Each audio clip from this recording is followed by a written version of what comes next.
Self-sabotage. 16 July 2017. Have you ever thought of doing something and 10 minutes later you thought otherwise? That is because you only have a 5 seconds window period to get up and do that task. However, if you have not done it after the 5 seconds, then your mind will convince you that it is not worth it. Therefore, do not take action. The reason, as suggested by psychologists, is that the mind is designed to protect us. Procrastination is a human phenomenon, since we tend to postpone tasks for the future, instead of doing them immediately. In economics, this is called time-inconsistent preferences, where humans value their time now than later, when determining the cost and benefits of completing a task. Despite having all the information from past experiences regarding postponing tasks, procrastination is recurrent, as we tend to be short-sighted in the current moment. As much as humans are self-interested and optimistic about their future selves, our weakness of instant gratification persists, hence we hardly learn from the past. The pleasure to enjoy now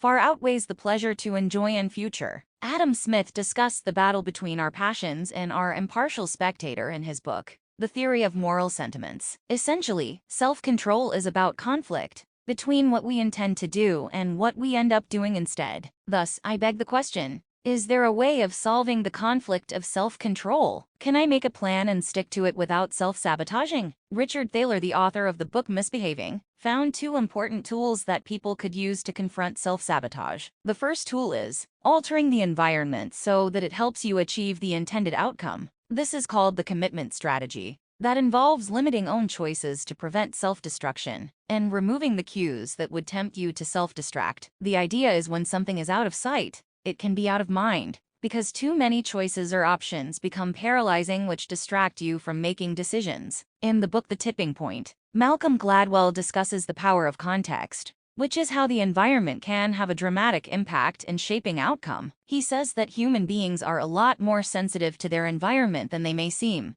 Therefore, by tinkering with the smallest details of the immediate environment, behavior could be tipped. Furthermore, in his book Thinking Fast and Slow, Daniel Kahneman also discusses how studies of priming show that unnoticed stimuli in our environment have a substantial influence on our thoughts and actions. These influences fluctuate from moment to moment. The point is, if you want to achieve a specific outcome, structure your environment in a manner that only favors that outcome. For instance, it is the planting of trees in the middle of the roads of Amsterdam in the Netherlands that fostered the culture of cycling. Their deliberate landscape design that discourages traveling by cars is a form of altering the environment for a specific behavioral outcome. The second tool is to raise the cost of submitting to temptation. Emotions are the basis for a reward and punishment system that facilitates the selection of advantageous behavior. This strategy involves imposing rewards or penalties, whether financial or not, to influence the decision to follow through with a plan, more like imposing guilt. For instance, we become impulsive when we perceive to be running out of time,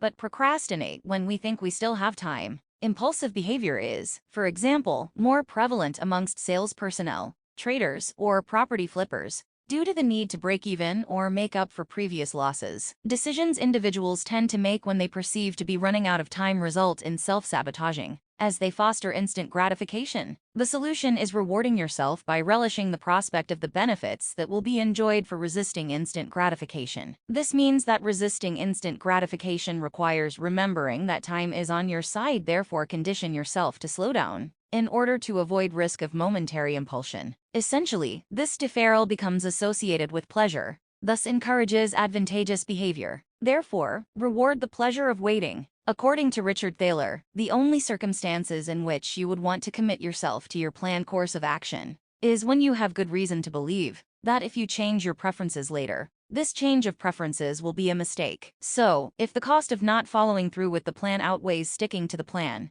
then chances of procrastinating subside. This is most evident when money is involved because humans are loss-averse. Take a moment and think of how procrastination subsides when the repercussions of not paying on time have serious losses. Ultimately, you want to create a reward for resisting impulsion and punishment for surrendering to procrastination, or vice versa depending on the situation. Though one needs to be careful of intensive caused bias that can form as a result of reward and punishment. Struggling, whether individually or collectively, often presents a vocational moment to change, because if we are not struggling with anything, then there is no reason for us to learn anything new. thus remain stuck in our old ways and comfort zones. Self-sabotage is only a problem when it hinders intended plans. Hence, if we do not recognize that we have this kind of problem, then knowing how to self-control is useless. Most of us realize that we struggle with self-control, but we underestimate its severity. Hence, it helps to be observant of your own behavioral patterns. You cannot effectively change something that you are not measuring.